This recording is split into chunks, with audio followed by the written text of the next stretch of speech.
Hello, test.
Hello, test.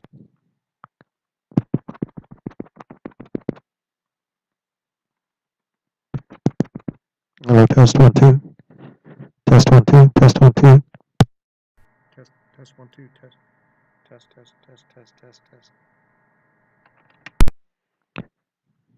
1 2. Test 1 2. Test 1 2.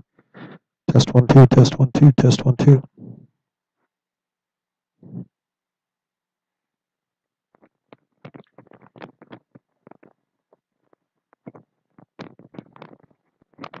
Okay, this is the audio as test. This is the audio as I'm normally speaking. 1 2 3 4 5 6 7 8 9 10. 1 2 3 4 5 6 7 8 9 10. 1 2 3 4 5 6 7 8 9 10.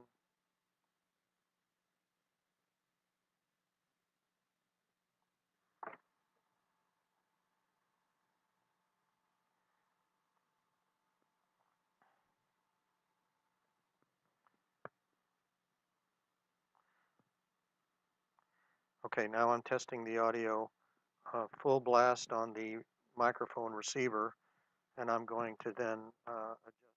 We're at 1 now, 1. We're at 2 now, 2. 3 now, 3. 4 now, 4. 5 now, 5. 6 now, 6. 7 now, 7. 8 now, 8. 9, 9, and 10.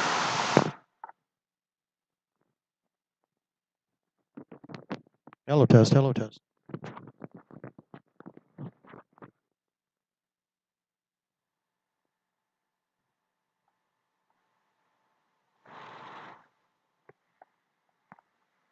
So it looks like if I leave it at 1, 2, 3, 4, 5, 6, 7, looks like 7 is pretty good. If I leave it at number 7, that might be quite loud. If I move it to 8, then it gets a little louder, I think.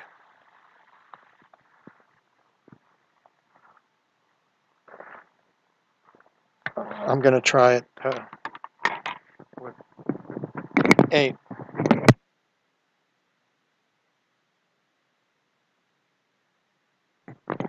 Now I'm testing with number the second the second one. See how it sounds. Testing 1, 2, 3. Here's the second one, and let me know what you think. Is this good?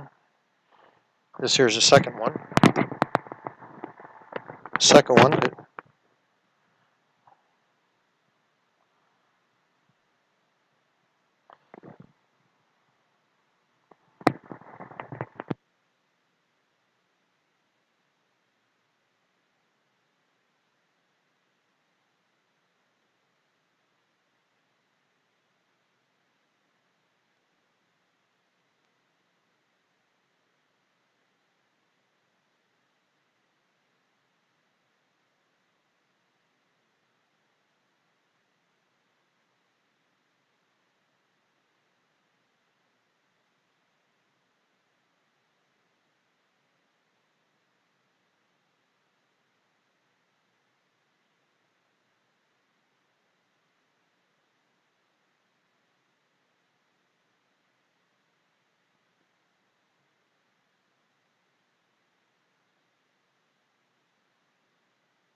Testing the audio.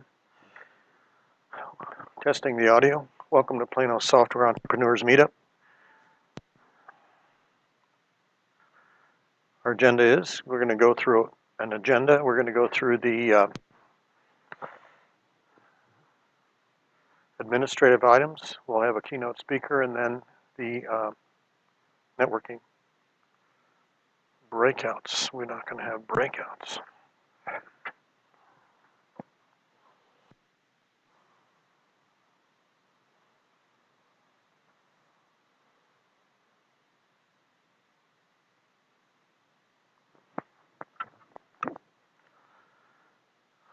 So this is Kels Wilson, part 2. So we're software entrepreneurs, and what do we do? We're interested in software. By the way, I'm testing the audio if you're really watching me. Let's see. Best to do this.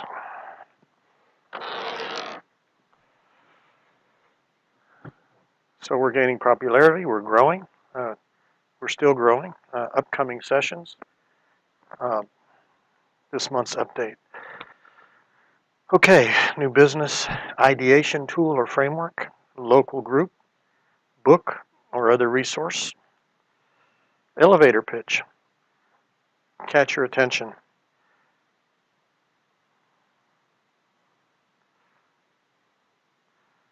Hello.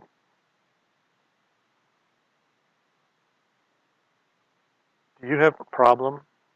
Do you view it as a challenge to take cost out of your network?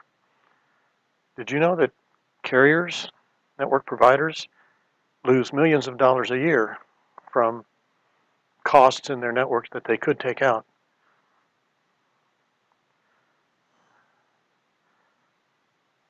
I have a software tool that will allow you to optimize your communications network and gain back those potential savings.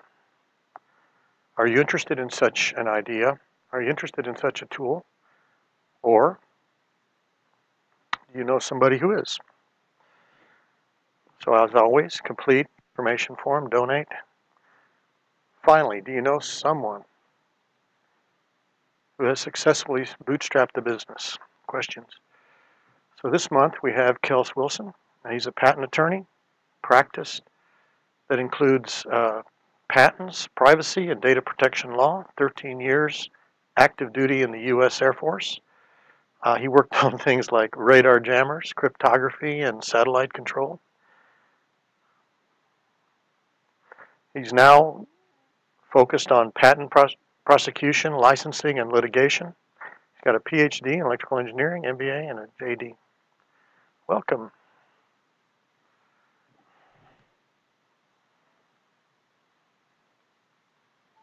So let's see how that audio came through.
Hey Brian, can you hear me?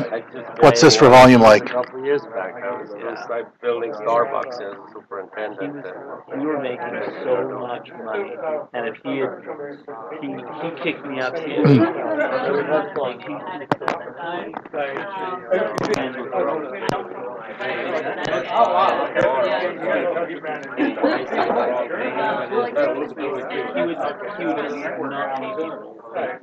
he owed several people several thousand. Okay, all right, I'm turning it off then. The business sunk.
they're members, but they're new to first-time meetup, and half the folks are, regulars, if you will, that have come through here. So, interesting. So welcome. We're going to go through some agenda items, then we're going to have our keynote speaker, and leave a little time at the end for some networking. So my name is Tony Klinkert. I founded this meetup, and I try to get speakers to come in every month, first Wednesday of every month. We're going to be meeting here for a while to try and educate us on different aspects of entrepreneurship. So I founded this about 2 years ago this month with the thought that I myself wanted to commercialize some software that I had created as part of my doctoral program at SMU, and to sell to communications architects like I am. And since I've been in the field for a long time, I know what I needed, so I developed a tool that would be useful for me, and I'd like to sell that.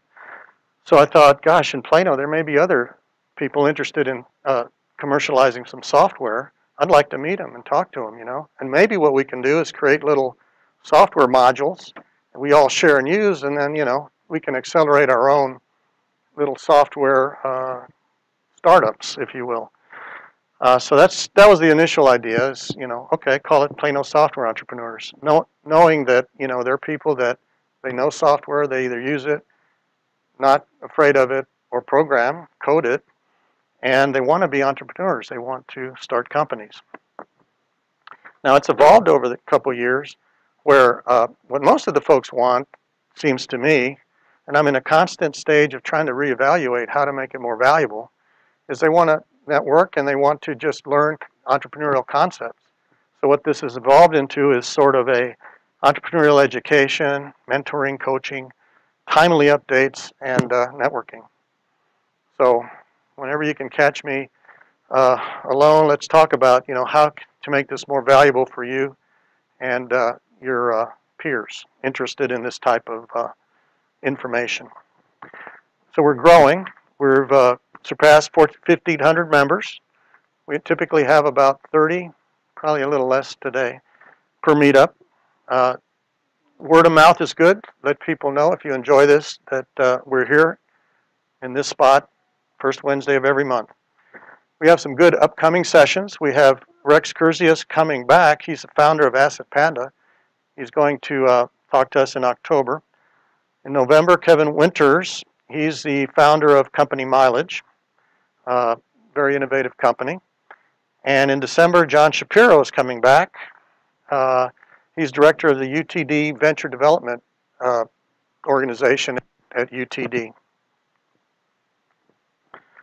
So I don't know if you've got my message, but I said, hey, come thinking of a current event that's of interest to entrepreneurial community. Come to the meeting knowing something like that you might share with the group. So did anybody get that message? Does anybody have any, hey, this is what's going on in the ecosystem out there?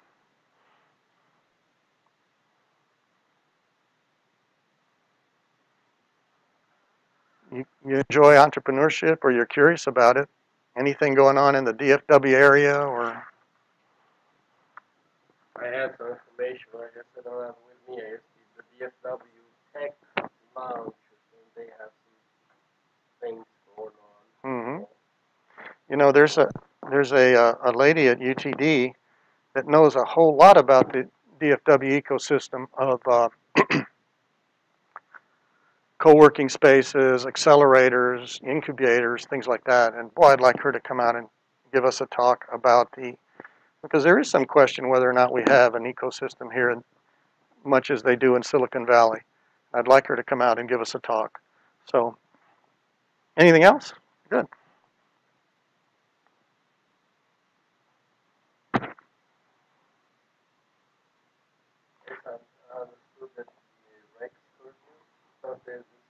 Code launchers, so I guess they had projects, and so they ran out, or they're not accepting any more ideas until the beginning of next year, when they're like looking at different ideas and so forth and see if they could help or build it. But I only know what I read, so it's kind of came out of the shell, so I don't have any more information. Okay, no problem. So the idea is, any like new business ideation tool or framework coming on that we can use, any local group of interest, book or other resource that's come on to the market, or any marketing automation tool or technique. So think about it for next month. If you hear anything going on in the community, bring it to the meeting.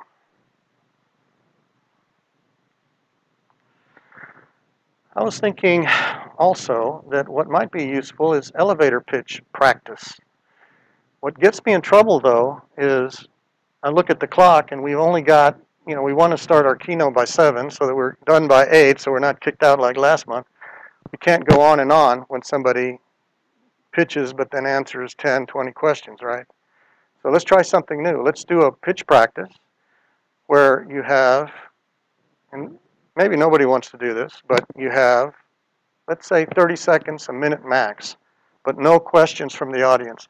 If you find his or her topic of interest, do meet them later after networking, but don't ask a question because it goes on and on and on.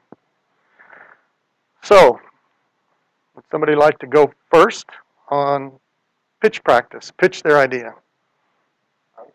Thank you, Marcel. You come up and pitch. You can do it at your chair or you can come up. Okay. And by the way, here's a cheat sheet on pitching. I still worked on it, so my strategy things.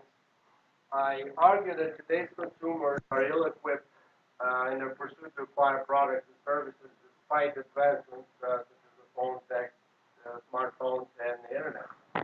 My name is Marcel Seaford, and I'm working on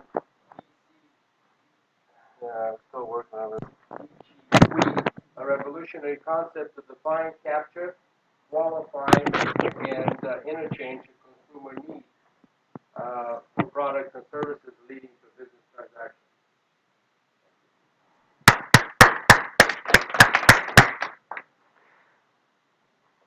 Anybody else? No need to come up. Art? My name is Art Alcantara.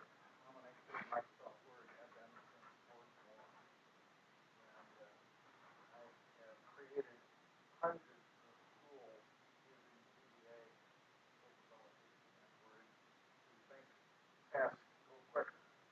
Most people don't know what's available.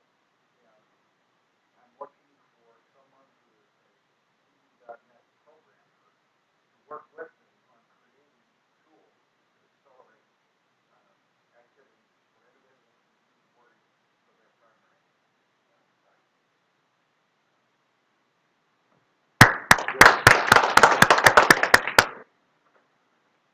Who's next? Yes, sir, Mark.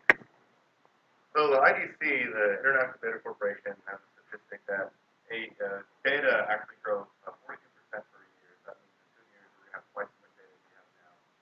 My name is Mark. I own a company called Max Data. We do business intelligence consulting, but we focus under data integration and data warehousing. So put all that power, bring all that data together, and make it powerful and useful for our users. Great.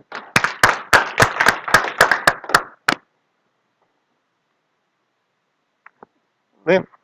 Hello, my name is Lynn McNamee. I'm president of Plano Marketing Agency. I help B2B entrepreneurial companies scale through strategic and digital marketing, including marketing automation, especially HubSpot, to your point earlier. Several tools, but I help companies with strategy, plans, processes, and tactics, their execution, and help companies from going down the wrong path. I'm Lynn McNamee, president of Plano Marketing Agency. Great.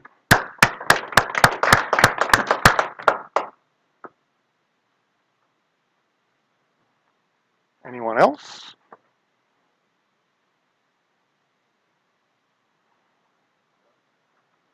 Hi, Jeremy Andrews. I'm the COO of e-commerce labs. We're a startup based here in Dallas. We work in artificial intelligence, both machine learning, and we have product learning to help build AI models without the need to code.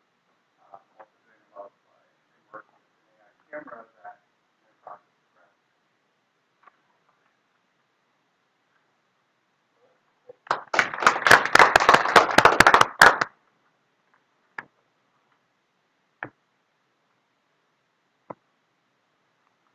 Last call. Great. Outstanding. Okay, moving on. So as always, please complete an information form if you're new to the group. We're going to ask you to donate a couple of dollars to keep this great venue going. If you can, there's also a donate button on the site. Also, put your business card in there if you'd like to participate in the raffle. We're going to raffle off a little gift at the end of the night. And if you get that, hey, that'll be good. So put a business card in there as well as a small donation if you can. Take photos of this meetup and post them on the meetup site. If our meetup site has a lot of activity, we'll generate a lot more members.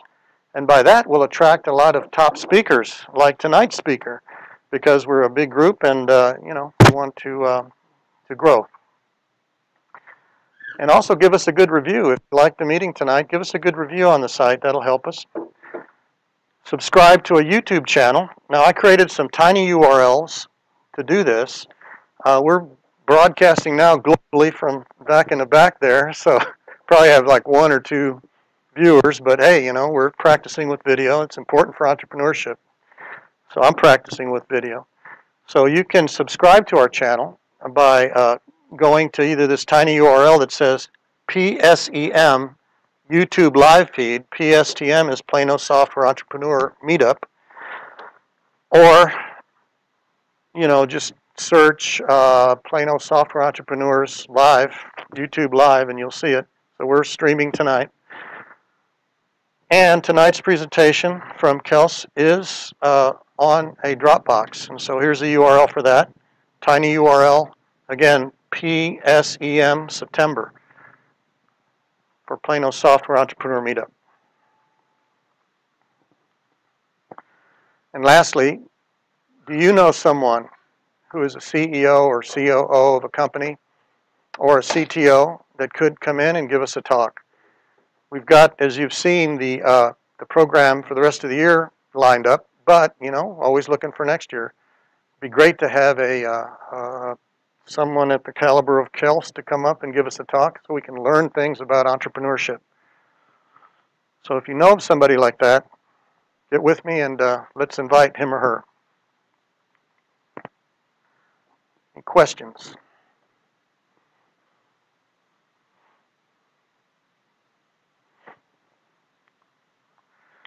So this month, we've brought back Kels Wilson. Last month, we had an interesting situation where we had to terminate the meeting a little early.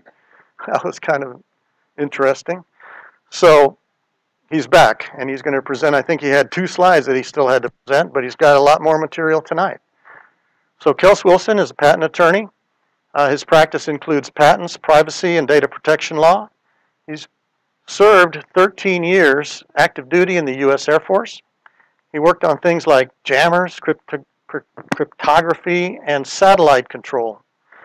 Now he's focused on patent prosecution, licensing, and litigation. He's got a PhD in electrical engineering, an MBA, and a JD from Capital University. So with that, please welcome Kels. Okay, so we have a pop quiz tonight. Name at the top. Counts for 40% of your grade. It's a university setting. Definitely do that well. You've done that. I have to make cage in there, so I'll go. Oh, good man.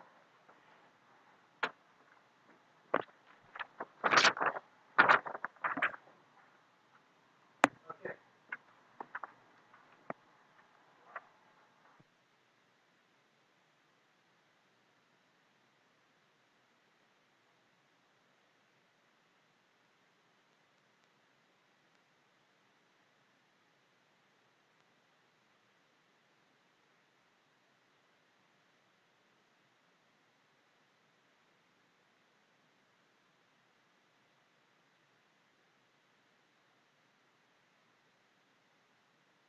All right.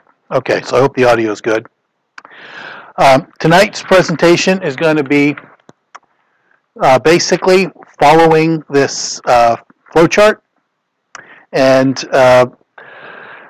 that was from an article I published in 2011. So one of my jobs at BlackBerry was to fly around the world and meet with small companies that were doing interesting work, and BlackBerry was thinking about purchasing them. And part of the value was their patent portfolio. And so I'd have to go evaluate their patent portfolio. And not only that, but their ongoing IP process. And I found a lot of companies were not handling their IP in what I considered to be an optimal manner. So what I did was I came up with this scheme, and I put together this flow chart. And then when I would talk to a company, if we weren't going to buy them, I would say, well, here's a consolation prize, Mr. CEO, because you didn't get your $15 million in your pocket that you were expecting to get at the end of my visit. Yes, I broke a lot of hearts that way. I said, but here's a consolation. Here's how you can improve your IP posture so that maybe the next company that looks at you will be willing to spend some more money. Okay?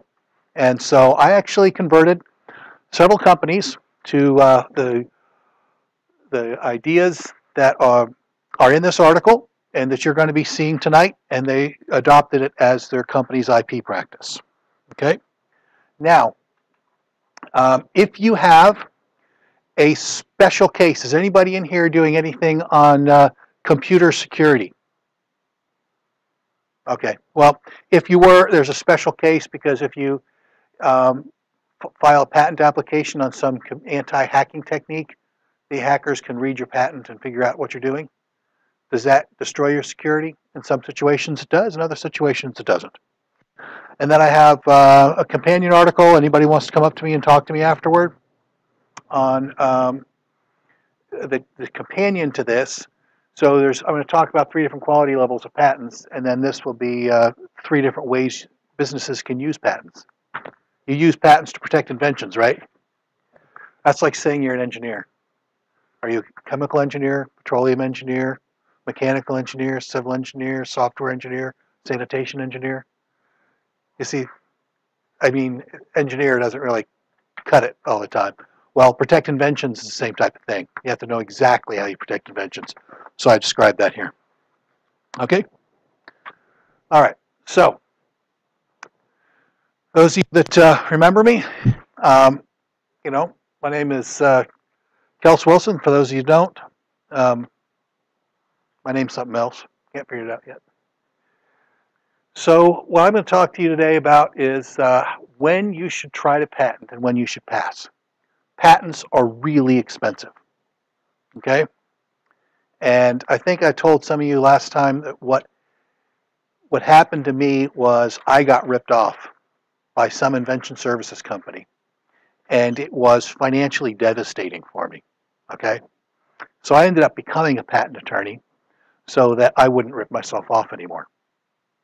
And I have seen a lot of people go to spend a lot of money on patent attorneys, and then when I look at the end result, it's heartbreaking because I can just see myself in that situation. So I have a personal mission to make sure other people do not have bad experiences in the patent system.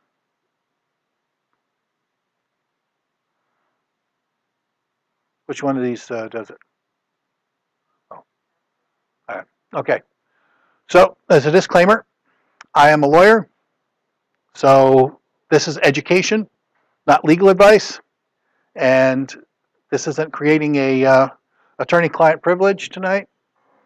So if you come up to me and talk to me about anything you guys are doing, I'm sorry, but I'm still not your lawyer. You're not my client, and it's not confidential information. Okay? So be careful what you say to me, unless you want to make an official relationship with me. All right. So some of you remember me from last month, some of you don't. I've been a patent attorney since 2005. I have a PhD in electrical engineering. Focus is computational electromagnetics. So I spent a lot of time doing computer programming, carpal tunnel syndrome, eye strain, and launching the computer off and coming back 3 days later, hoping it's done with calculations. I wrote one article on some data. The data run took 4 months. Yeah, it was a challenge. But when I was done, I'd actually completed a theorem that's used in stealth aircraft design that had been left unfinished for 32 years. So that was the only way I could get the data, was by letting the computer crunch numbers for 4 months solid. I first learned assembly language before anything else, including BASIC. And then I moved to Fortran. Anybody else use Fortran? Yeah. Yeah, I was the first year when I was in college that we actually had magnetic storage. The class before me used the punch cards. Did you do punch cards?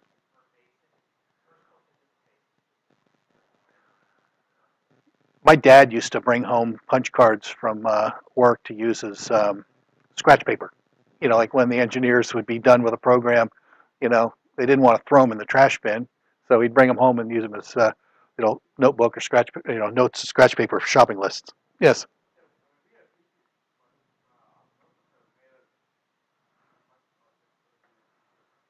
Oh, yeah. Sort of like the computer version of going camping. Okay. During my teen years, I programmed Z80 platforms that had hex keypads and single line LED displays. And then later on, I moved to the other languages. So what we're going to talk about is patents versus trade secrets. Okay. Now, in software, that is a really good consideration because it's not like a car where, other than the software component of it, you can see how they do the brakes. You can see how they do the steering. With software, unless somebody has a decompiler and a disassembler and spend hours looking at decompiled versions of your software, it's easy to keep stuff as trade secrets, unless your employees go blabbing or run into competitors. Anyway, so we're going to talk about a prioritization scheme overview. We're going to discuss different classes of patents. There's more than, a patent is not just a patent. There are some patents that can sell for millions of dollars or tens of millions of dollars. Other patents can sell for $10,000. Okay? And the difference is largely the technology field, but beyond that, it's also the quality, how well the patent was built. And that is dependent upon not only the attorney's skill, but also the interaction between the inventor and the attorney. If you guys invest money in a patent, you can seriously impact the quality level of it. How many of you guys have been through the patent application process? You have? All right. Quick question of you guys. How many of you were told by the attorney or the patent agent to read the claims?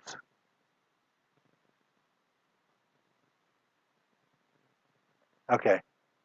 I have come across people who have patents who are not told to read the claims. Now, if you think of a patent as a legal contract where you're buying a house, okay? There's all this legal mumbo jumbo, and then there's the address of where the house is. Your patent claims describe what you protected. It's basically the address of the technology that you protected. And if somebody doesn't read the patent claims, that's like you go to the title office to buy a house and you sign all the paperwork and you never once look at the address. Okay. Now, those of you that read the claims, how many of you understood them? Oh, you got them. That's good.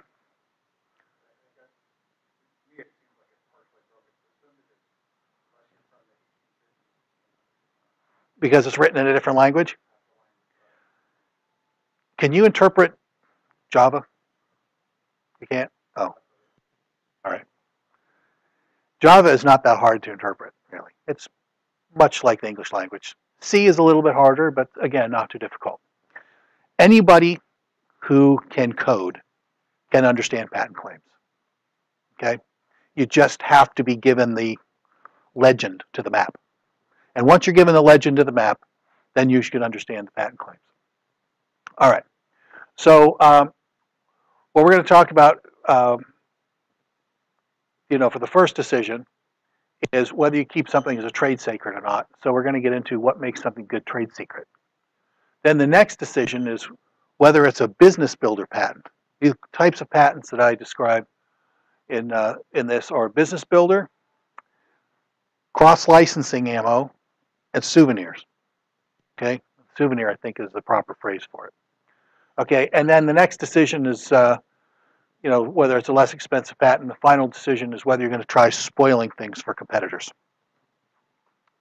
All right, so the first question that you need to face is if one of your inventors, or maybe you come up with a really neat way of doing things.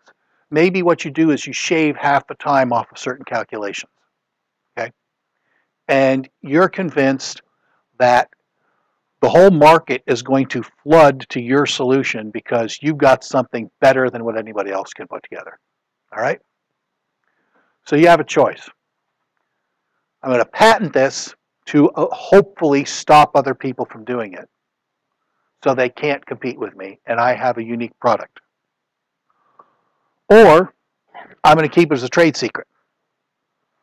And when you keep it as a trade secret, you just hope nobody else figures it out. But if they do, you have no recourse. Okay?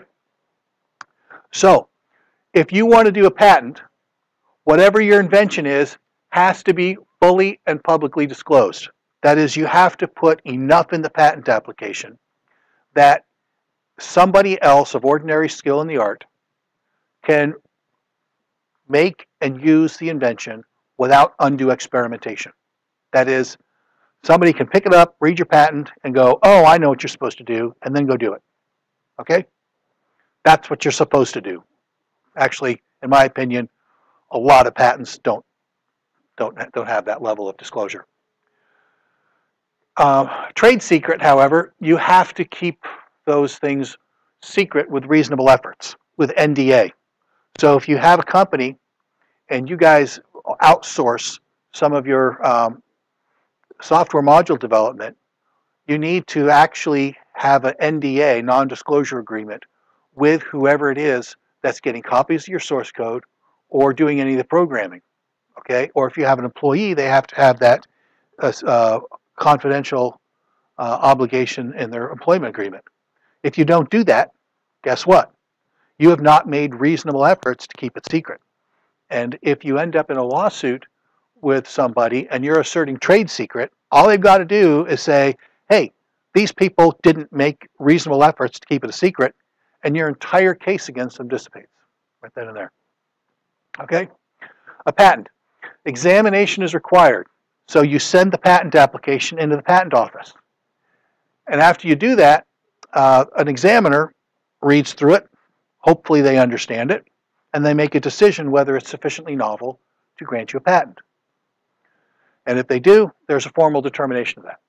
However, with a trade secret, there is no examination. There's nothing official. There's just your efforts to keep something secret. It's only if down the road you file a lawsuit against somebody and you assert that there's a trade secret, and then the court determines there is, typically a jury, sometimes a judge, that is the only time when you know that you actually have an enforceable trade secret, after you've gone to court. For patents, federal patent law governs. Special set of laws, 35 U.S.C. So in order to become a patent attorney, how many of you guys know the difference between a patent attorney and a regular attorney? Well, someone who's just an attorney, you have to have a college degree, pass a bar exam. So in order to qualify for the bar exam, you have to have a law degree. To be a patent attorney, you have to take a second bar exam on federal patent law. And you have to have a degree in a technical subject. So mine's in electrical engineering. So if you have a lawyer that's got a degree in history or art or English or something like that, they probably won't qualify to sit for the exam. And if they don't qualify to sit for the exam, they can never become a patent attorney. Now they can do patent litigation, they can do trademark work, but they cannot do patent applications. Okay. Trade secrets, though, state laws govern. Now there's a push for federal trade secret law, but I'm not sure how much traction that's getting recently. A patent can be enforced against anyone. Now, several people last time wanted to know about open source. How many of you guys think that if you work on an open source product, in fact, I just had this conversation with Sergi, how many of you think that if you work on an open source project, that insulates you from patent assertions? It doesn't. Just because something is open source doesn't mean it hasn't been patented by somebody. And you getting stuff from an open source repository does not insulate you from being sued or provide a defense. I know it violates a lot of people's sense of fair play, but that's reality. Trade secret. Guess what? You typically need a contract with somebody, an employee, a partner, a customer. If you don't have a contract with them, guess what? How are you going to sue them? Because a trade secret is based upon contract law. They broke a contract with you in which they promised secrecy. If they never promised secrecy, they can't violate your trade secrets. Okay? Well, I mean, if they broke in and, stole stuff from you, that'd be one thing. All right, another one would be independent development or reverse engineering is not a defense against patent infringement. If you have a patent on something and somebody else independently figures it out and they build it and they try selling it, you can sue them. Okay? If, however, you keep something as a trade secret and somebody else independently figures it out, guess what? Too bad. You got nothing. You just got to sit there and watch them compete with you. Okay? So, here's my flow chart. We're going to go through each of these steps. First one is do you keep it a secret? Next is the potential to be a top tier patent, what I call a business builder patent. Another one to be a middle tier patent or a low tier patent. I call these souvenir patents. And then there's ways to keep others from getting a patent. Because what? Here's a nightmare scenario. One of your inventors or one of your engineers comes up with a great invention. And you go, wow, this is really neat. Okay? Unfortunately, those damn lawyers are so expensive we can't afford to patent it. So we'll just have to go with trade secret. All right. One of your competitors figures it out. Okay, well, too bad you can't enforce trade secret law against them. But they patent it. And now what happens? Uh-oh, they come suing you. Guess what? Oh, I was doing it first. Unfortunately, the prior use defenses in the United States are exceptionally limited. And you could very well be on the hook for practicing your own inventions just because somebody else came along afterward and patented it. Okay? So sometimes you want to make sure that doesn't happen. All right. I'm sorry. You could continue doing it, or you have to stop? Oh, you'll have to stop and pay him damages, most likely.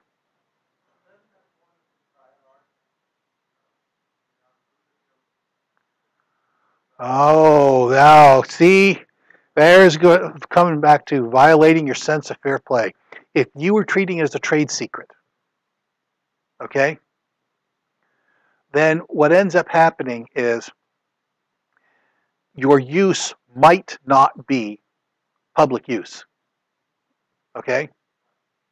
So therefore, you cannot prevent their patent. In order for something to be prior art, it has to be publicly known. So you keeping it as a secret permits their patent. Okay? Now there's some aspect of known or in use by others in this country, but I really wouldn't want to fight try to invalidate a patent on a trade secret.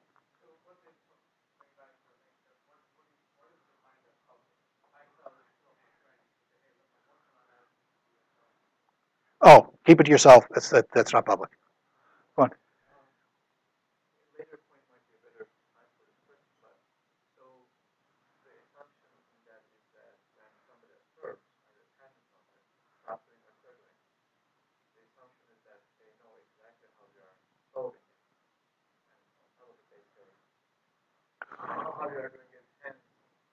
Well, they don't necessarily have, so that becomes an issue of detectability, which you're going to see in here.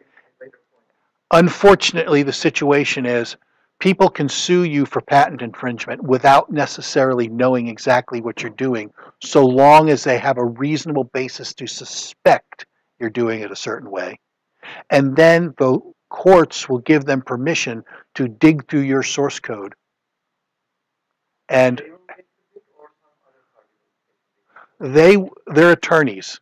Their programmers won't. But they get to hire attorneys who will hire experts, typically PhDs, who will spend a week to 2 weeks, I've seen up to 3 weeks with 2 guys, combing through your source code line by line, and you better turn over everything. And if you missed something, you better believe they're going to complain to the judge, and you may end up having to pay for their guys to stay there for another week. Okay? So, anyway, yes? Could you get the right terms at the original concept? There's like that easy document. This is when I first conceived the idea with the intent to file the provisional after the 5 times. Did you make it public? No. If you didn't make it public, then it doesn't do anything to their patent. Well, this is before. So in the original scenario that you set up, this engineer comes up, great idea. So you file that cheap, easy document saying this is when first conceived the idea with like the the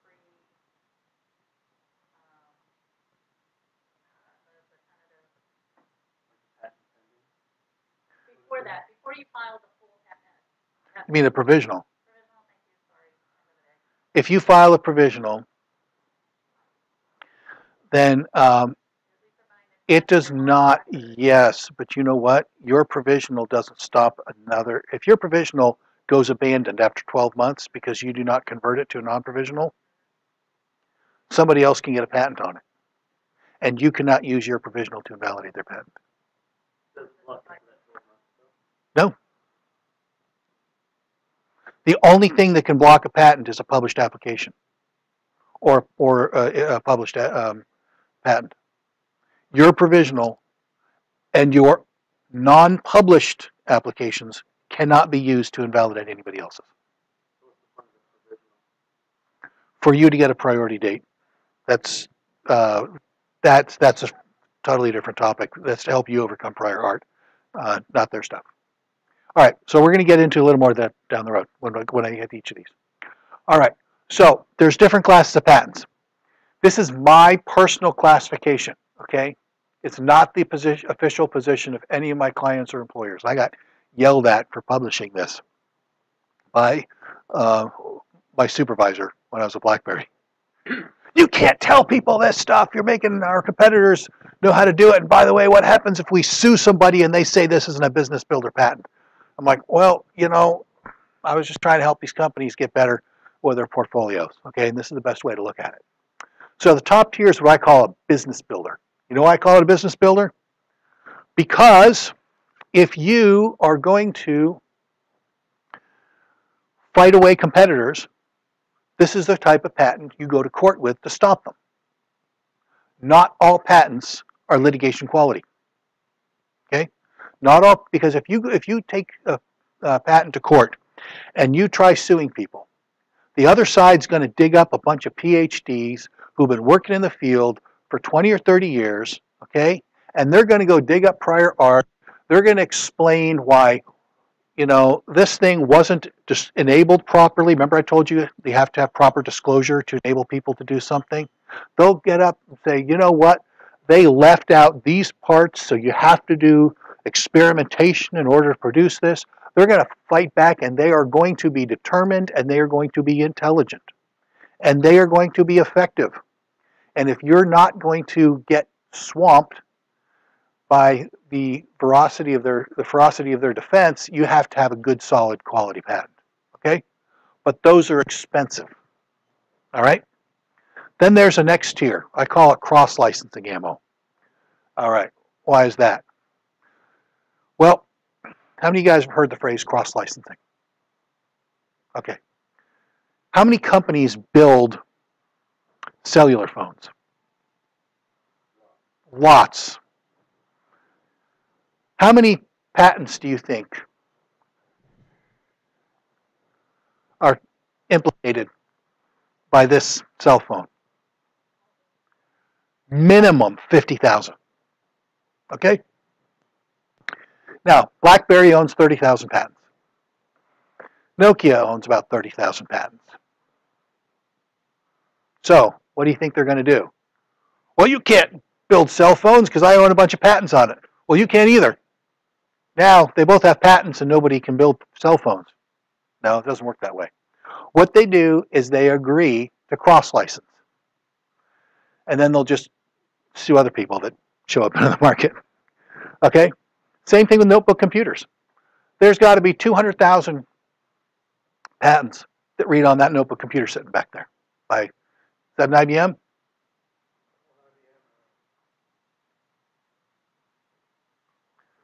Okay. IBM has 90,000 patents.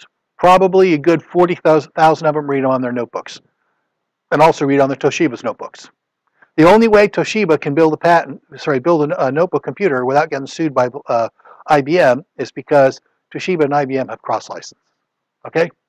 So in that situation, companies will have thousands or tens of thousands. They cannot afford to do stellar jobs on every single one of them. They have to economize. Okay?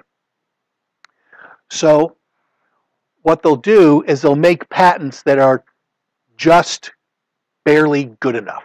Now, what do I mean by good enough?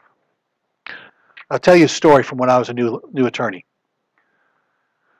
So somebody, he was a senior partner at the law firm. He had a client who was being approached by TI and asked to license TI's patent portfolio on DLP, digital light projection.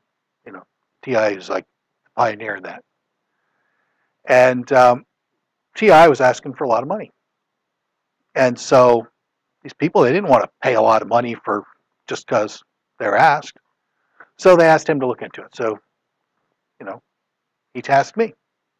So he said, I want you to find out how many patents TI has on DLP. So I went back to my office and I searched. I found 145 patents in which DLP was mentioned in the patent claims. We discussed patent claims, right? 845 in which DLP was mentioned somewhere else in the patent. So I didn't read them all. I just picked the numbers from a search. And I go back to his office and I told him the numbers. And I said, all right, so how many should I look at? And he said, anybody want to take a guess what he said? None. Why? What? He said, let's suppose I pay you to study 10 patents and compare those against all of their product line. And you don't find that even a single one of them is anywhere close to their patents. Okay?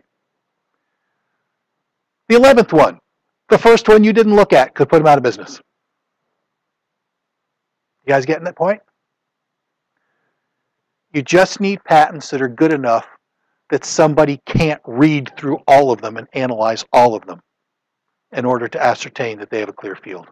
And so what they do then is they will license the patents, the whole portfolio, because it's too burdensome for them to do the analysis.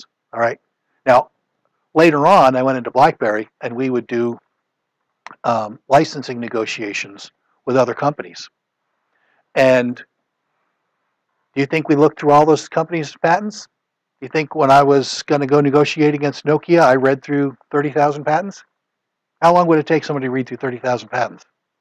And we had dozens of different products. You think I had a chance to do that big matrix, 30,000 patents and 50 products? No, you can't do that. And so how do you overwhelm them?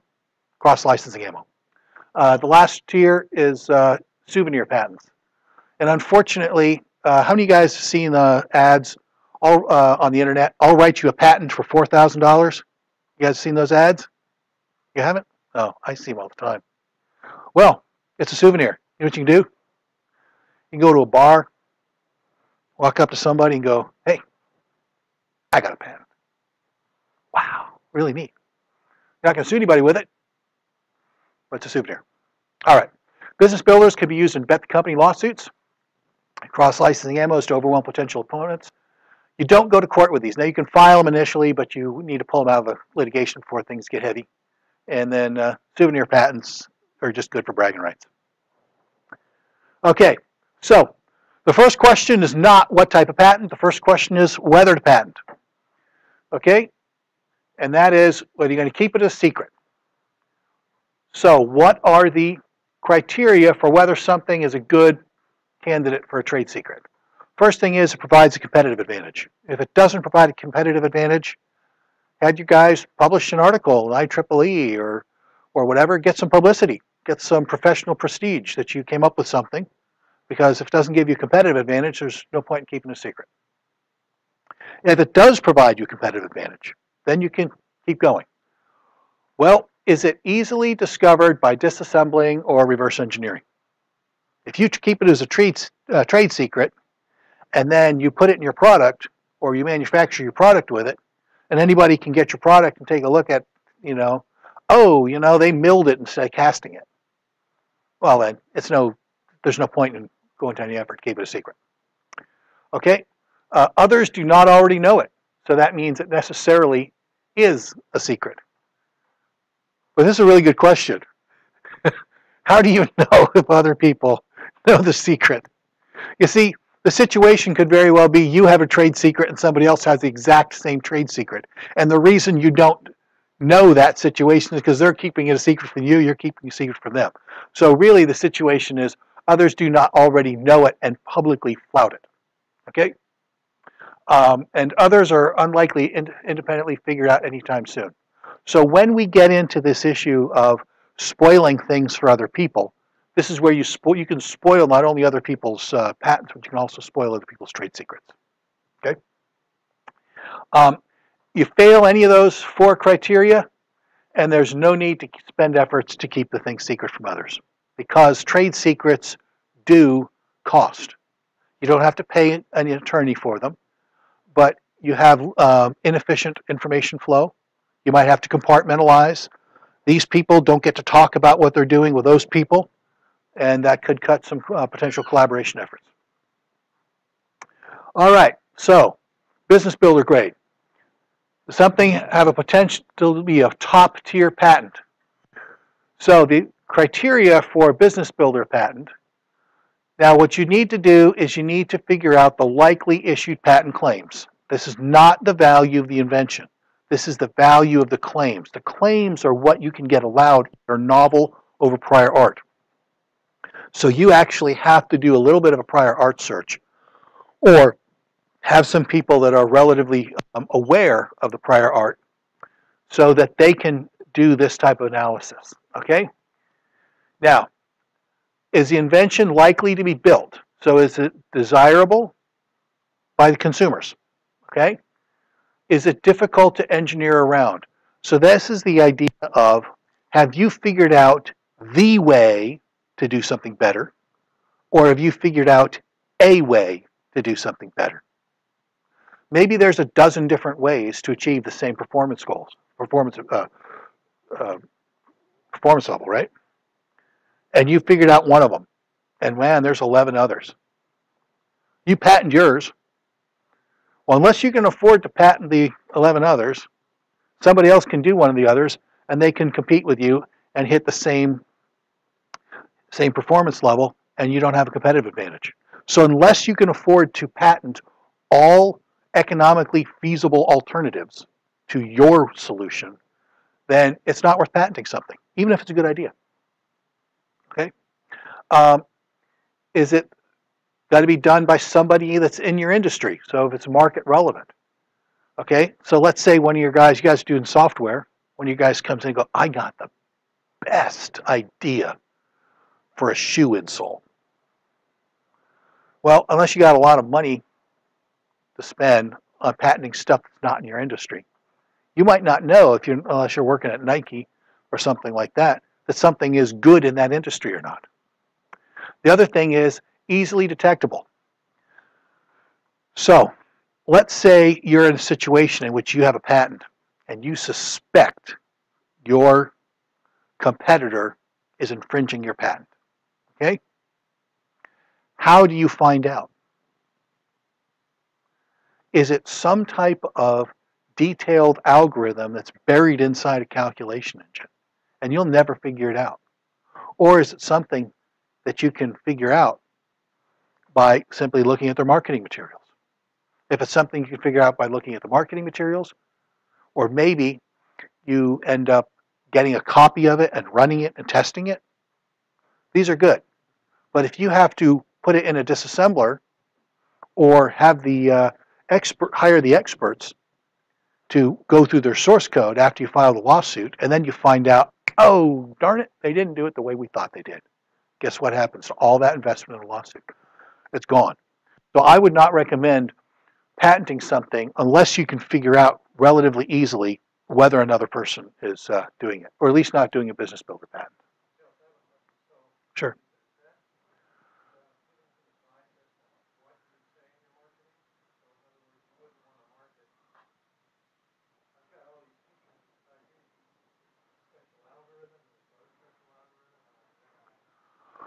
So you might as well put anything that I would consider to be consumer observable.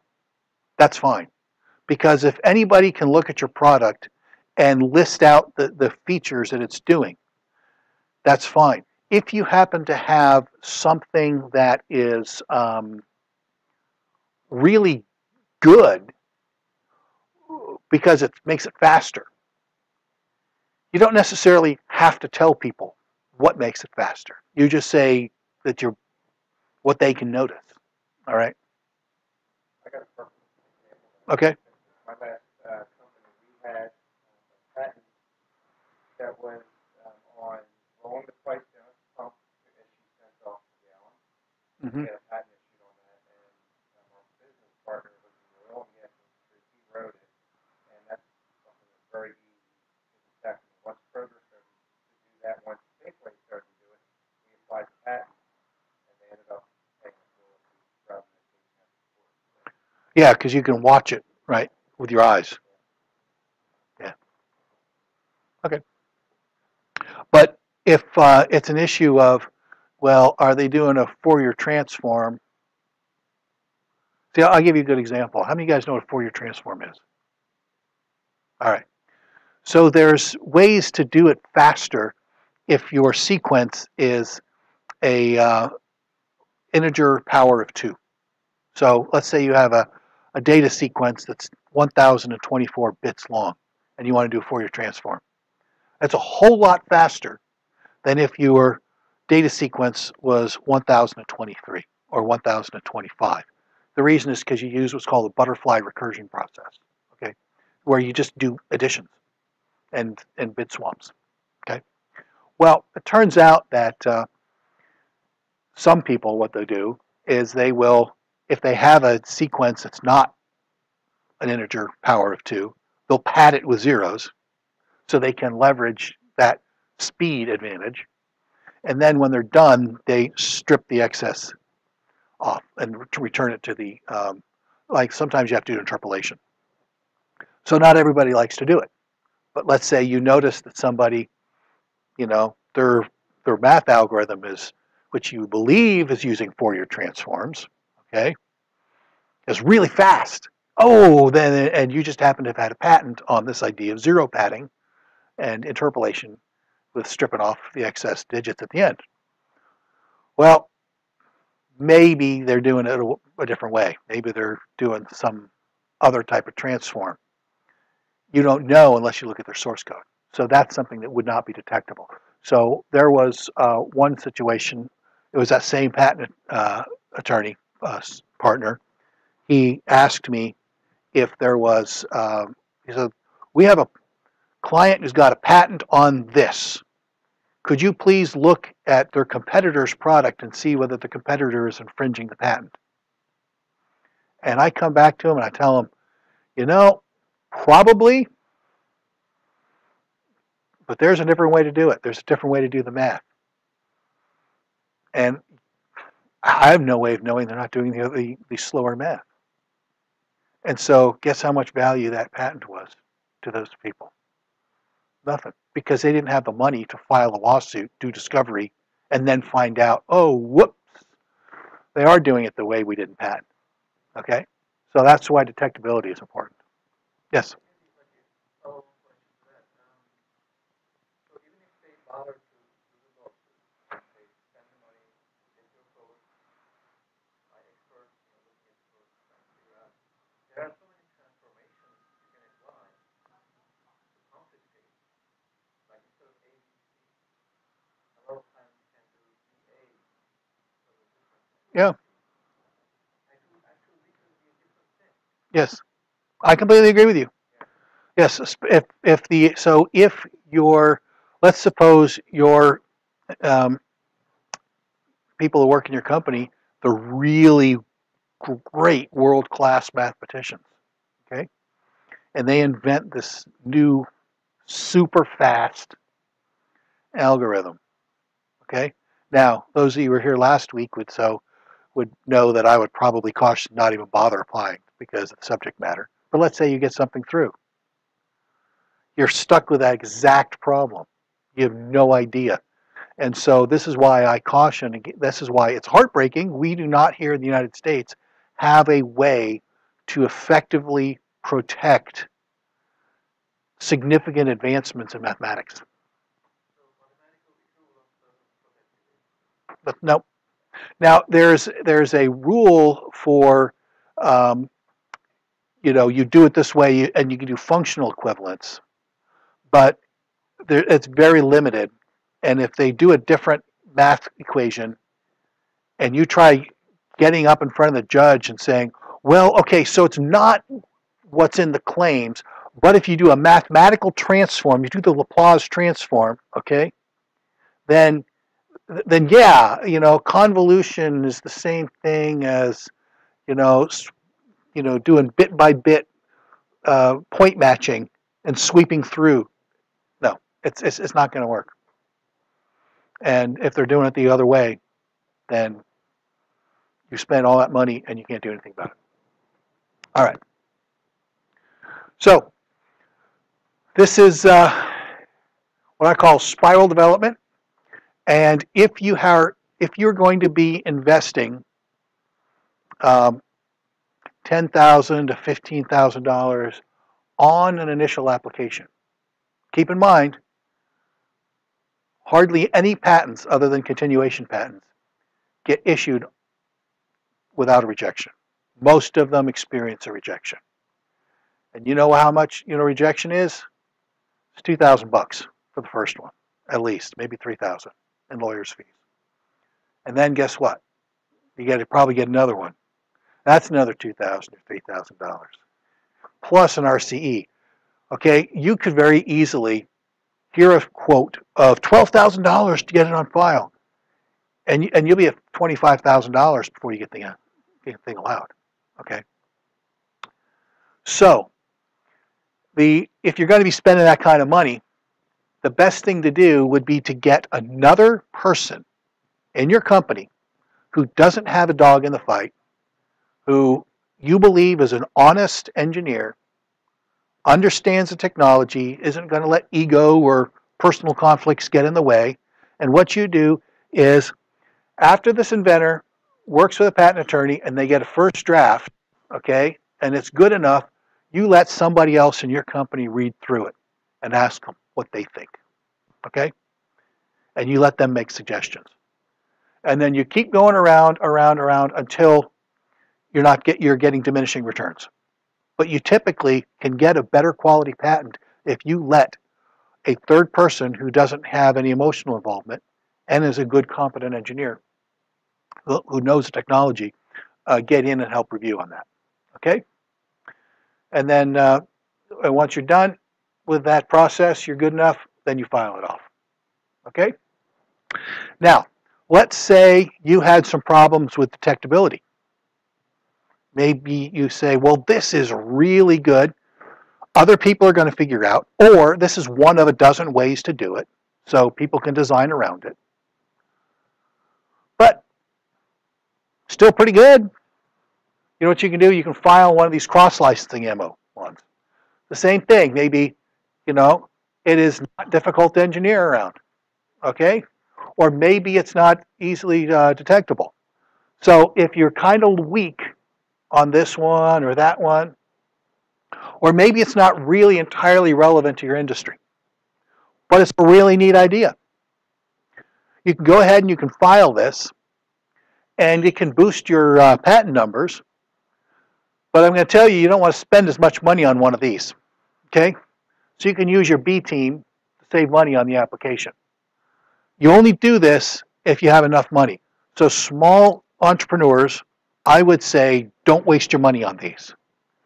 If, however, your company grows and you've got money for patents, I'd say a budget of about $500,000 a year for patenting, then you can go ahead and start doing these types of things.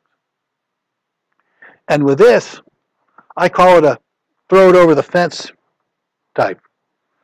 The guy fills out an invention disclosure form, which I have actually brought an invention disclosure form. I got 4 copies. If anybody thinks you're going to be doing any inventions at your company, you can take one of these. And what happens is somebody can fill one of these out.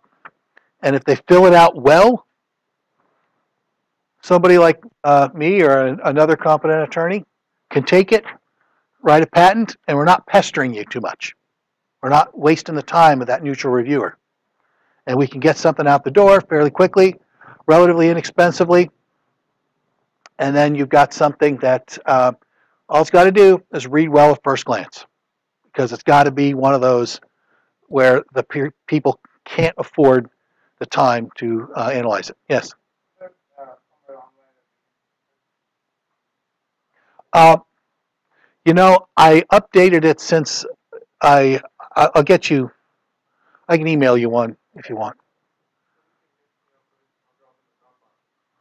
Yeah. But yeah, those are, you can use those. And I have seen a lot of invention disclosure forms from a lot of companies. And I always end up going back saying, you didn't give me the information I really needed. So I wrote this one to simulate all those questions I nag the inventors with when I say, okay, so tell me about your invention. And you know what they say? Okay, well, everybody, no. I said, your invention. Okay, so the way things are done, I don't want to pull my hair out. Okay, all right, I get it. Tell me the way things have been done. Well, they haven't been, right? No, right? So what I do is all of my wanting to strap them to a chair and beat them with a rubber hose, I've got it in here, right?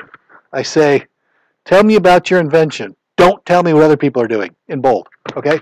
So, yeah, I'll give it to you. I'll give you at the end. All right. Anyway, so these, because of the way they're drafted, you can use them down the road to overwhelm resources, but you don't want to fight a determined foe in a courtroom with them. Okay. Souvenir patents. All right. Now, when you get to souvenir patents, it's a totally different game. Okay. So the first thing you want to do is low expected cost to obtain issued claims. Sufficiently high based upon your budget, okay? Likelihood of allowance and funds are available to play a numbers game. Now, how many of you heard the recent news that Facebook has got a patent on OpenGL?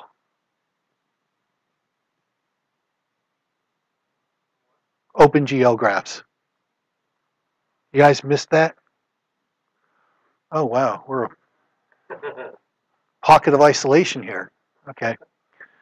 Facebook just got a patent allowed recently that is setting a lot of the programming world abuzz with fear because everybody uses OpenGL graphs.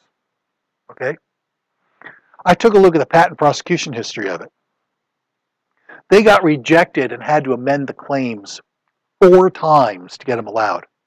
And the amendment that finally got it allowed was in a social networking application. And then the whole rest of the claim, which they had been rejected on before they put in a social networking application, which meant that basically their patent reads, using an OpenGL graph method that everybody's been doing, but using it for social networking. That's basically what the patent is. But you know what? Unless you're an attorney and you can study the prosecution history and figure out the subtleties of what it is that took it to get allowed, you wouldn't know that. And that's why a lot of programmers are scared to death. Okay? So, anyway, Facebook's got a lot of money to throw at getting patents. They got a lot of cash. So they can throw money at these chances for getting patents and get hit with Alice rejections, and it doesn't bother them so much. Okay? Now, like I said, souvenirs are mainly for bragging rights. Quantity is valued over quality. Okay. IBM got what? Over 100,000 patents now? I got the saying, because I used to do patents for IBM. And my saying is nobody, IBM makes an incredible amount of money from licensing their patent portfolio, like $1 billion a year. Okay? And this is my personal opinion. Nobody ever licensed an IBM patent that they saw. They only licensed IBM patents that they didn't see. Because the idea is IBM has so many, nobody can possibly read through all of them. And so when they come knocking on your door and they say, give us money for our patent portfolio, you can go, well, I have read all 90,000 of your patents, or all 110,000, whatever the number is. You can't do that. There might be one that you do and that's right on what you're doing, right? There might be. That's what these are for. Okay? Bragging rights. We got 100,000 patents, and then the people are got to sit up and listen. Now, if you only can afford to do one, then you just go pick up people at bars with it. All right. Last thing is preventing another person's patent or trade secret. So, is there value in preventing another's patent? What is this? Well, one of them would be somebody patents it and then comes and sues you, right? That nightmare scenario we discussed earlier. And if you had been keeping it as a trade secret, that's no defense. Okay? They can patent your trade secret. And you can't invalidate their patent because you kept it a secret. All right? Now, if you didn't try keeping it a secret, then you couldn't sue anybody. So you see the dilemma. We invent something, we keep it as a secret so nobody else knows it. Somebody patents it, and we can't invalidate the patent because we kept it as a trade secret. So the arguments that you say let you sue as a trade secret prevent you from invalidating patents on it. Yes?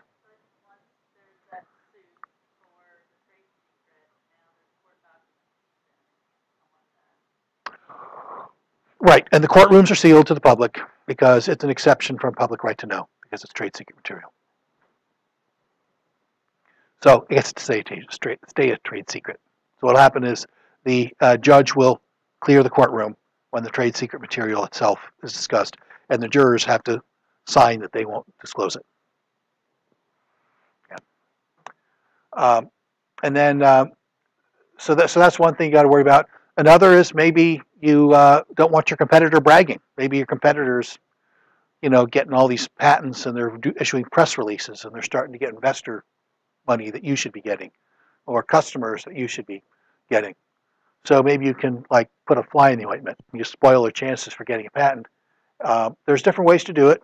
One is there's these defensive publication services, charge about $100 a piece. Another thing is you can let your people write an article for a trade journal, so they can go present at a conference. And that's, everyone likes to do that. How many of you guys have engineers that work for you that like to write for IEEE? Yes, you know what that's like. I used to, I used to do, this is my daughter back there. She got to go to Disney World a bunch of times, because what I would do is I would write 2 articles with different sets of co-authors for a radar conference that was held in Orlando every year. And I'd submit 2 just in case one of them wasn't accepted. Fortunately, they'd both be accepted. But I would select different co-authors for them, so that it was cheaper to send me, who could do both presentations, instead of the other co-authors who could each only do one. Right? See how that works? You gotta think these things through. Okay, I spent my whole life doing this type of stuff. So I'd get my way paid. I'd get money for a airplane fare, but I could drive it. Drive the van, pay for gas for less for the money and pay for a hotel to stay along the way for the cost that they gave me for the airfare. And I'd get a room in which they would let my wife and kids stay free, and so I'd only have to pay for the park tickets for the following week and take it as a vacation week. So maybe your employees like doing that kind of thing, right? Yeah.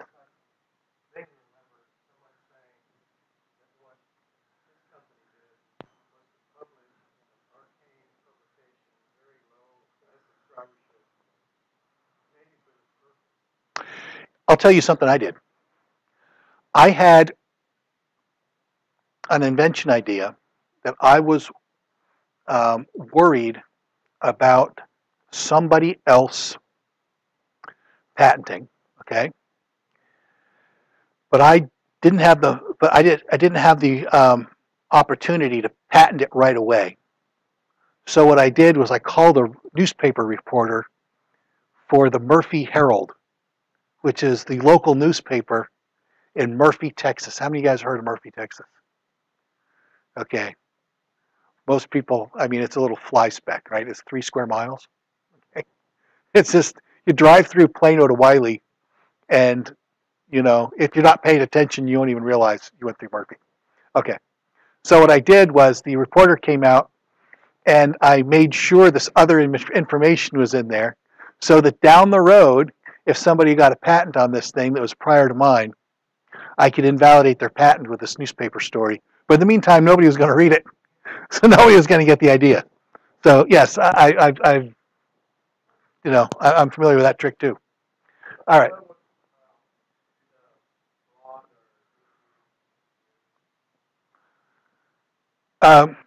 Yeah, you could do a blog. What is it about blog? Never have so many people with so little to say said to so few other people. Right?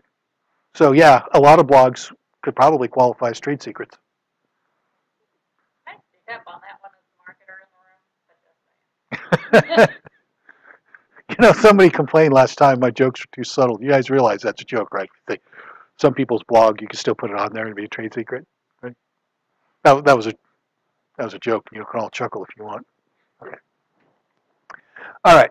So this is exactly what Tony was talking about. You improve the chance that if a patent's granted and you're sued with it, you can invalidate it more easily. Now maybe the patent examiner didn't see it, nobody else saw it, but once you're sued, you know where that obscure journal is, and so long as it qualifies, what it takes is a master's thesis in a library. We'll do it. Okay. One of the things I used to do for BlackBerry, when we get sued, I'd fly over to Japan. I was flying over to Japan once every other month for, I don't know, about 2.5 years, maybe 3 years. I'd go over there, and I would meet with professors, and we would go to their library, and we'd dig through their master's theses and PhD dissertations to find prior art. Now, that was expensive to send me over there. But guess what? It was a whole lot less expensive than paying the people for the patent. So we'd come back, we'd get a translation, and we'd walk up to them and go, hey, hey, hey, bet you never saw this, but it predates your patent. So you can let us go, walk away, and we won't tell Apple and Nokia and Motorola about it so that you can sue them. They probably won't find this. Or you can keep pestering us, and we will tell everybody else about it. And then you won't get money from anybody. So we used to do that. And all it takes is one document on one library in which a member of the public can go in there and check something out. Yes? What's that? Oh, the Japanese had a lot of academic research into modulation and coding schemes. And I don't know if you realize this, but early on, they had their own Generation 2. You probably heard it. The Generation 1 was the analog cell phones. Gen 3, it was the stuff that you could surf the internet with, okay, with GSM type stuff. Generation 2 was the first generation digital. The Japanese did their own version, okay? And it turns out that later on, moving into LTE, actually was quite similar to the Japanese Generation 2. And so we were able to find a lot of things on signaling, modulation coding, signaling protocol from the Japanese grad students that were close enough to patents on GSM later on. But if you didn't know that, we knew that just because somebody that worked in for the company happened to have worked for NTT Docomo. Otherwise, we wouldn't have known to go do that. Okay, none of the above. You just drop it. Now, one of the things I enjoy least about being a patent attorney is when somebody comes to me with an invention idea and they are so excited about it. Oh, it's going to change the world. It's going to make them $1 million. And I just got to look at it and go, you know something, Marcel? Your idea is just crap. By the way, your kids are ugly. I mean, I'd rather tell people that their babies are ugly than tell them that their invention idea wasn't, because so many people get so emotional about their inventions. And they couldn't see it as anything other than just like the world's greatest thing. And unfortunately, I had to tell a lot of people. Now, at 2 law firms I was at, I got called into the IP department head's office and screamed at for telling people to not waste their money patenting something. Do you realize that we don't get paid for people to not patent things? And why did I do it? Because I say, I'm on a personal mission to make sure people don't waste their money. So if I would come to the conclusion that I thought that their idea was not worth a patent, I would tell them. Now, I'd give them the opportunity to convince me that I'm wrong. Maybe I didn't see something, maybe I didn't understand it properly. But if I believe that, I said it, okay? And there were some times which, for a company, the in-house counsel that was telling me what to do would tell me to go ahead and patent it anyway, and it would be for internal reasons. And I'd tell him, I go, well, I think this is a waste of money. And he'd say, well, it's not mine, it's the company's money. All right. So anyway, you can find me here at generalcounselhub.com. This is me. This is all the materials. You can look me up. I specialize in patents and privacy and security. And I got a final thought for you. Anybody like my poem from last time?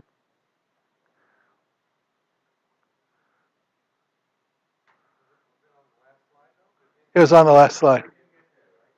Oh, okay. All right. Anyway. Any other questions? Yes.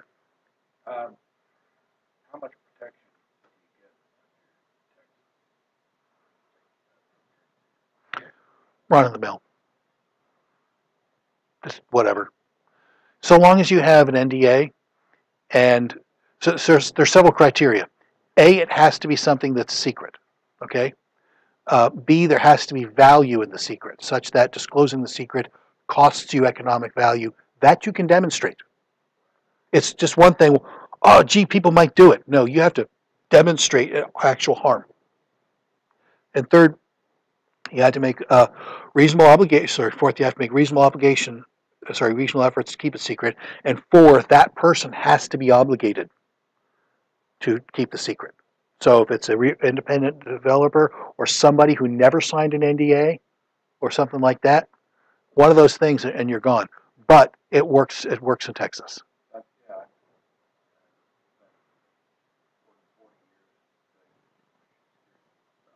Okay.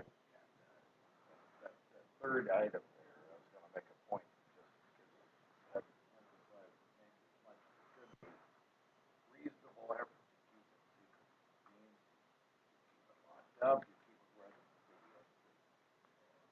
janitorial staff can't see it, where somebody couldn't just walk and get it off your desk. There has to be a demonstrated effort and a provable effort to keep people from getting it who shouldn't get it. Exactly right. So it's not just any of your employees. It's employees who have a business reason to know it.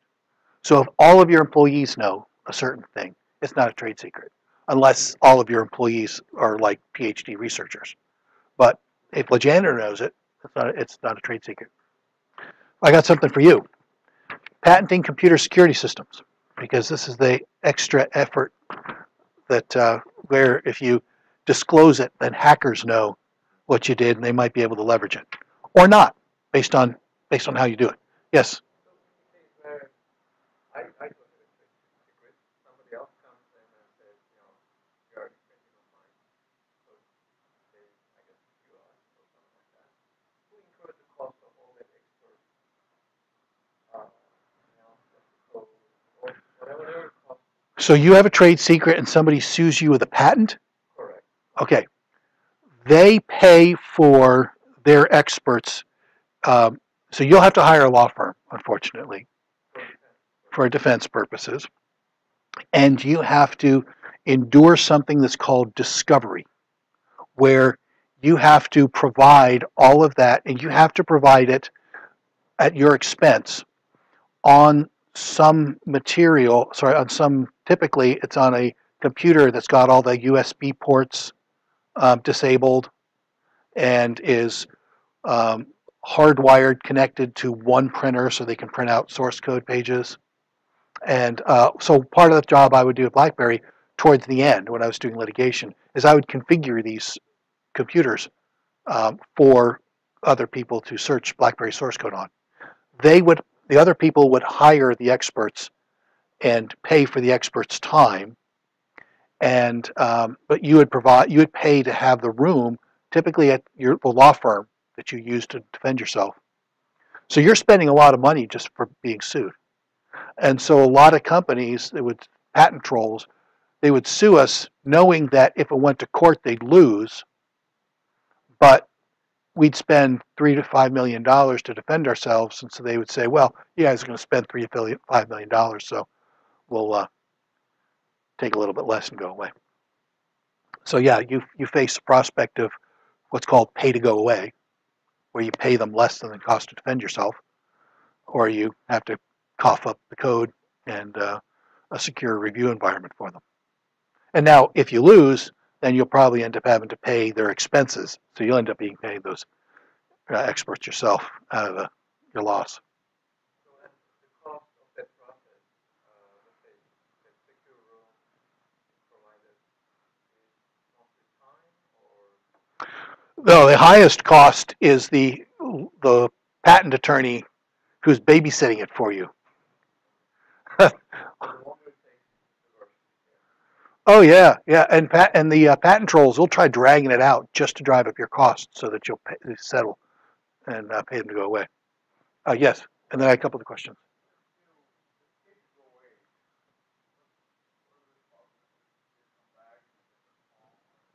Oh, So there was this one guy, Eric Spangenberg. I don't know if you ever heard his name. I think he's got the most expensive houses in all of Texas. So he sued us, and we ended up going through this routine, this dance, and finally agreed to settle. The day the finance people said the check had cleared, we got 2 letters from 2 other entities, same guy, and they just made it quick. They asked for the same amount of money. He kept coming back. We hired a private investigator who found that he owned 65 different companies. And what he would do is he would sue somebody, and as soon as they paid, he'd get one of the other entities to sue them. As soon as he paid that one, he'd get some more entities, and he made himself I don't know, maybe a billionaire doing this kind of stuff. It's the word is sickening. Offshore or local? No, he's local. I bump into him every so often. Yes.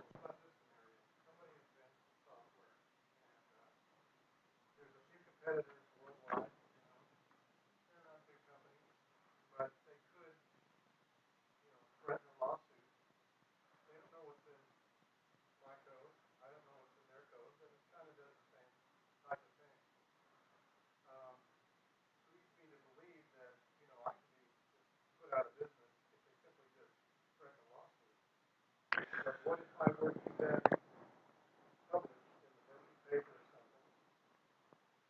Generally, how I do my software.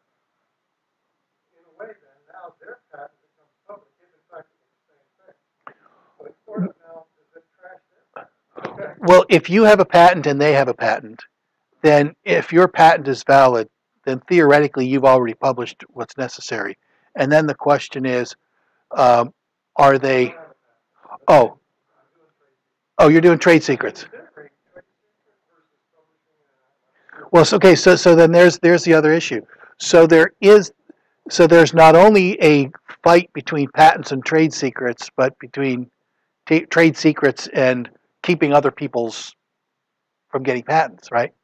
So the question is, if you come up with something, you have this is why I went through the flow chart, right? So you have 3 options. You keep it as a trade secret, but that means you can't patent it. You can only enforce against people who have a contractual obligation with you to keep it secret. Okay. And somebody else can patent it and sue you. All right. Those are your options there. Or you can patent it. Now you can't keep it as a trade secret, and you spend a lot of money. But you can sue anybody else who's obviously doing it.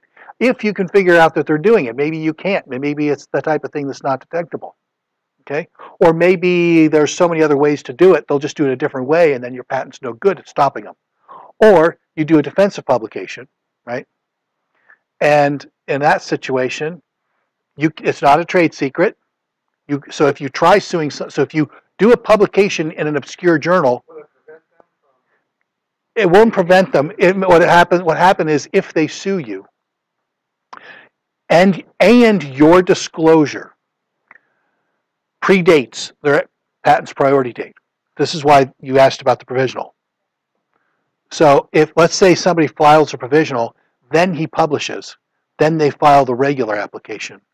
Guess what? So long as their provisional is before his date of publication, they can beat his publication.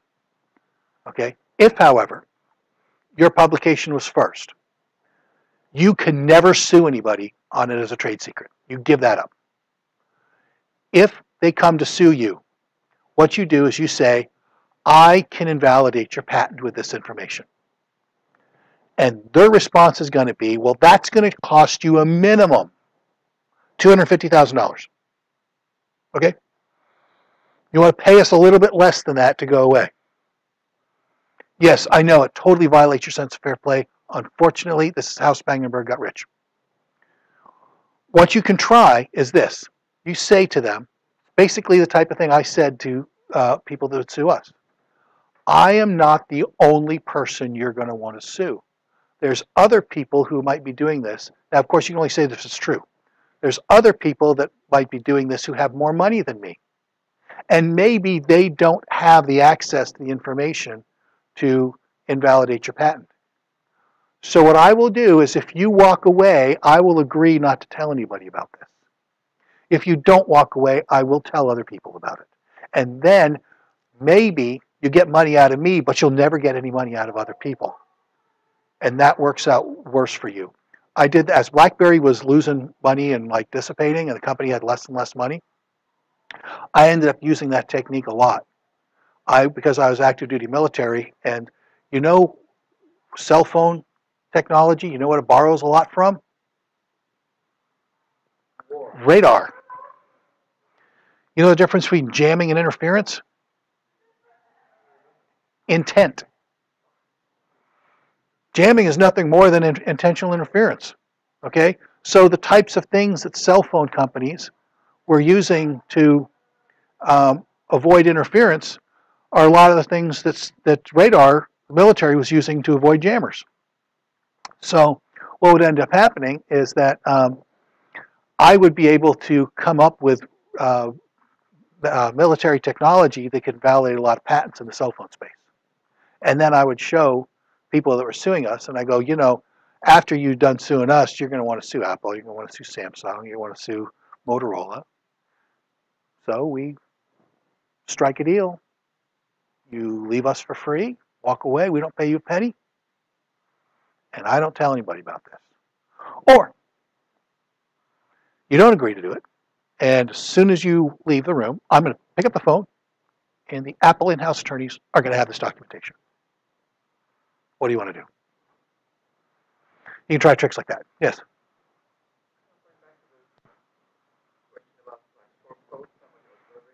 Yes.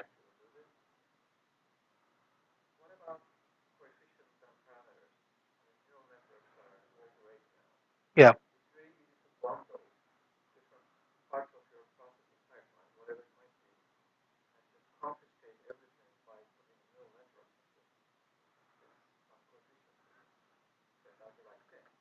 Right.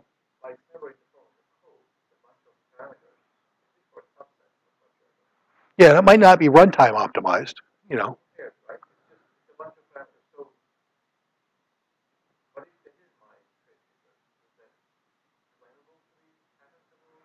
Probably not.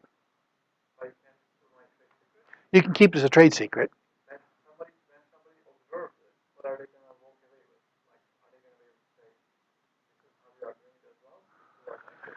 It's really a question of their risk tolerance. Now, if it's a competitor who's having to sue you, you see now, so that's what this other article I have has. I brought 2 copies of it. It's in the material. It's 3 classes of patent usage. I talk about different levels of patent litigation quality. Some people, they come at you, they don't know what you're doing, but they know it's going to cost you so much money to defend yourself that they'll sue you anyway and they'll get a couple tens of thousands of dollars out of you. It doesn't really matter whether you're doing it because you're so expensive to prepare to defend yourself, you're going to pay them to go away. If, however, it's a competitor, you're both locked in the struggle, and one of you is going to survive, the other one of you is going to go bankrupt, then they're probably not going to want to sue you on a patent if they don't know how you're doing things. Okay, so that would be a business builder litigation, right, where they're doing it to bet the company. But if it's just somebody trying to collect a couple bits of cash off of a nuisance suit, then it could be total garbage patent, and they don't need to know what you're doing. They just need to have a basis to not be sanctioned for the initial filing. Yes. So you mentioned the phrase at one point, which was the name of my husband, focusing on. Yes. Oh, for patents, you mean? Okay, there's where you're going to be spending tens or hundreds of thousands of dollars litigating what close enough means. In patents, you know, winning or losing can hinge on, you know, the meaning of a word. Okay? I have seen patents, a lot of patents are what I call fish stories. You know, somebody goes and they catch a little flounder that's this big. You know, a couple years later, it's a prize marlin. Okay. So what ends up happening is somebody will get a patent on some total garbage idea, and then later on they say, "Oh, well, we're going to end up suing people for other stuff on this because," and they try to inflate um, the they try to inflate the claims of the patent. I'll give you a real example. There's this patent for some modems. Okay, the word in the claim was modem, and there were some modems that would run at 32 kilobits per second, and some would run at 56 kilobits per second. Okay, and so the patent was that this master unit had to distribute content to this whole set of modems, some of which operated at one data rate and others were operating at an older data rate. And so what it would do is it would transmit everything at the new data rate, and then if any modems sent back a request that they couldn't decode, and it was an old request, then what would they do is they would send it at the older data rate too, also. Okay, not really wow, earth-shattering, a really simple thing, but the patent got allowed. So it was applied to Wi-Fi operating at different. How many of you think Wi-Fi? That's not circuit switched, it's packet switched, right? So they're taking a patent on a circuit switched invention and applying it to packet switch. Well, they didn't have the same problem, you know, but the judge let them have it. So close enough, unfortunately, you don't know until after the judge issues the ruling. Any other questions? Yeah.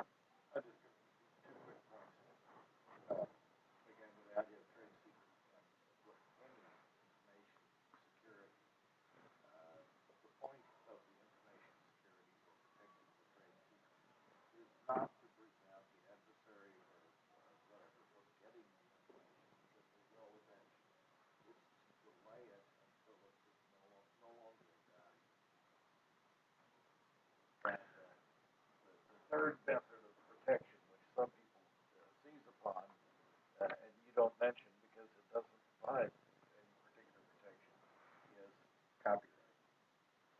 You can copyright your software, but all that does is protect the format. The ideas are not protected by copyright.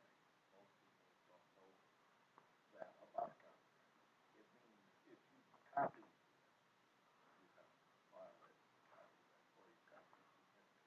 Yeah, using a pirated copy. and that's why it's not mentioned here, and you can't use it. So those of you that have already a patent, or you think you might be getting patents, I've got a booklet for you called Reviewing Your Patent Application Prior to Filing.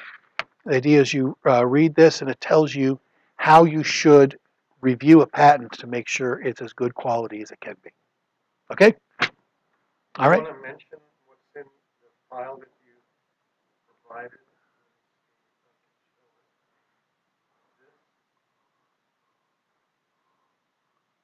Aren't these articles that you've written? Oh yeah, these are articles I've written. One is how to select patent counsel. You follow that and you'll come to me. Actually, when I wrote it, I was in-house. It was before I was in private practice. But the other one is 3 classes of patent usage, which is one I mentioned. It talks about 3 different tiers. The 4 phases of patent usage. Companies use patents in different ways as they go from startup to dying star. Patent application, prioritization, resource allocation. That was tonight's talk. Okay. Patent and computer security systems. I mentioned to you about the in educating hackers. Why prior art searches often fail. You know, there's let's say you search for a patent. There's 6 reasons why you might not find something that's out there. mainly because of resource limitations. But let's suppose you did the world perfect patent search, prior art search, and you couldn't find a thing in any database in any language. There's a dozen reasons why you didn't find anything. One of them is that you have a patentable idea. The 11 are something else. I list them all out.